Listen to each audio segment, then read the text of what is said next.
নমস্কার বন্ধুরা, কেমন আছেন আপনারা? আশা করি সকলে ভালো আছেন। জিএস রান্নাঘরে আপনাদেরকে জানাই স্বাগত। আবারও চলে এলাম আরেকটি রেসিপি নিয়ে। আজকে আমার রেসিপিতে থাকছে ছোলা ও বাদাম দিয়ে মোচা, সম্পূর্ণ একটি নিরামিষ রেসিপি। আপনাদের কাছে অনুরোধ রইল আপনারা পুরো ভিডিওটি প্রথম থেকে শেষ পর্যন্ত দেখবেন। আর আমার চ্যানেলে নতুন বন্ধু হয়ে থাকলে চ্যানেলটি সাবস্ক্রাইব করার অনুরোধ রইল। মোচার ঘন্ট তৈরি করার জন্য মোচা তো আগেই কেটে নিয়েছি, যেহেতু মোচা কাটতে অনেকটাই সময় লাগে সেই জন্য মোচাটা আগে থেকে কেটে নিয়েছি। এখানে কড়াইতে একটু জল দিয়ে দিয়েছি, আর জলের মধ্যে দিয়ে দিচ্ছি একটু হলুদ গুঁড়ো আর দিয়ে দিচ্ছি লবণ। এবারে মোচাটাকে সেদ্ধ করে নেব।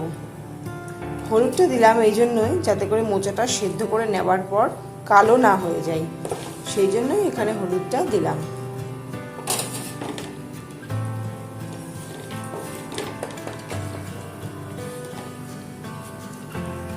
এবারে মোচাটাকে ভালো করে সেদ্ধ করে নেব। ফিরে এলাম কিছুক্ষণ পর। মোচাটা সেদ্ধ করে নিয়েছি ভালো করে। এবারে এটাকে একটা পাত্রে নামিয়ে জল ঝরিয়ে নেব। মোচা সেদ্ধ করে জল ঝরিয়ে নেবার পর এই যে ছোলা ভিজিয়ে রেখেছিলাম, এবারে ছোলাগুলো ভেজে নেব।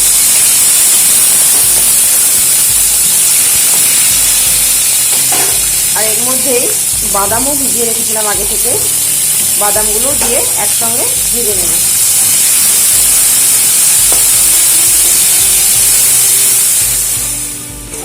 বাদাম আর ছোলা কিন্তু ভাজা হয়ে গেছে। এবার এগুলোকে একটা পাত্রে নামিয়ে নেব। ছোলা ও বাদাম ভেজে নেওয়ার পর যে অবশিষ্ট তেলটা রয়ে গেছে তার মধ্যে আমি কেটে রাখা আলুগুলো ভেজে নেব।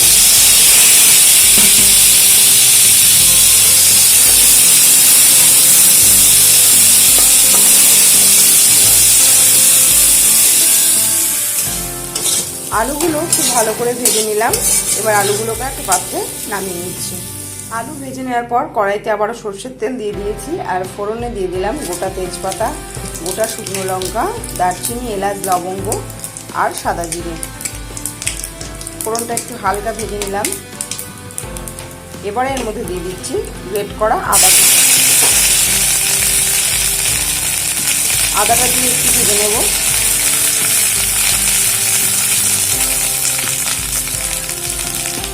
এবারে এর মধ্যে দিয়ে দিচ্ছি কেটে রাখা টমেটো।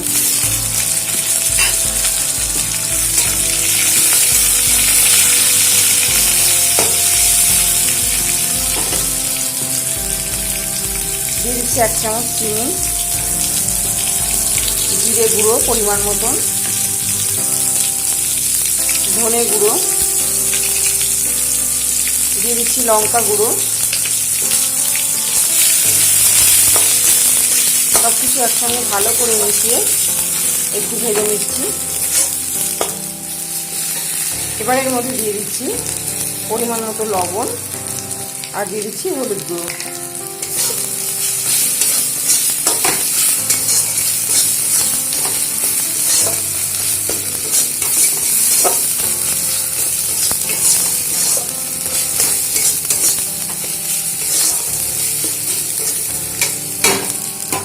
এবারে এর মধ্যে দিয়ে দেবো ভিজে রাখা আলু, আর দিয়ে দেবো সেদ্ধ করে রাখা মোচা।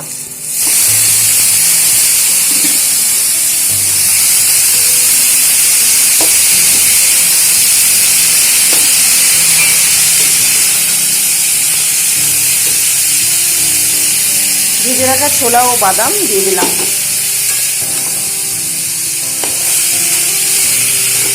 এবারে খুব ভালো করে মোচাটা কষিয়ে নেব। 2 থেকে 3 মিনিট মতন খুব ভালো করে সমস্ত মশলার সঙ্গে মোচাটা কষিয়ে নিলাম। এবারে এর মধ্যে আমি দিয়ে দেবো পরিমাণ মতন জল। মোচাটা যেহেতু আগে থেকে সেদ্ধ করা ছিল সেই জন্য জল খুব বেশি দেওয়ার প্রয়োজন নেই। পরিমাণ মতন জল দিয়ে এবারে ভালো করে ফুটতে দেব। ফিরে এলাম 10 মিনিট পর। জল দেওয়ার পর 10 মিনিট এটাকে রান্না করে নিয়েছি আমি।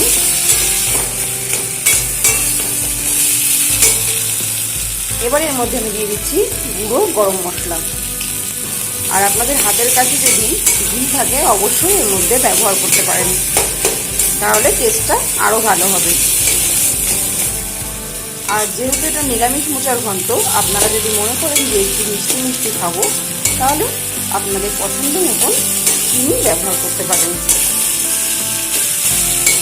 মোচার ঘন্ট কিন্তু একদম তৈরি হয়ে গেল। তো বন্ধুরা, আমার আজকের ভিডিও কেমন লাগলো আপনারা অবশ্যই জানাবেন। ভিডিওটি ভালো লাগলে লাইক, শেয়ার, কমেন্ট করতে ভুলবেন না। আজকে আমরা শেষ করছি এখানে, আবারও হাজির হয়ে যাব নতুন কোনো রেসিপি নিয়ে। ততক্ষণে ভালো থাকবেন, সুস্থ থাকবেন, ধন্যবাদ।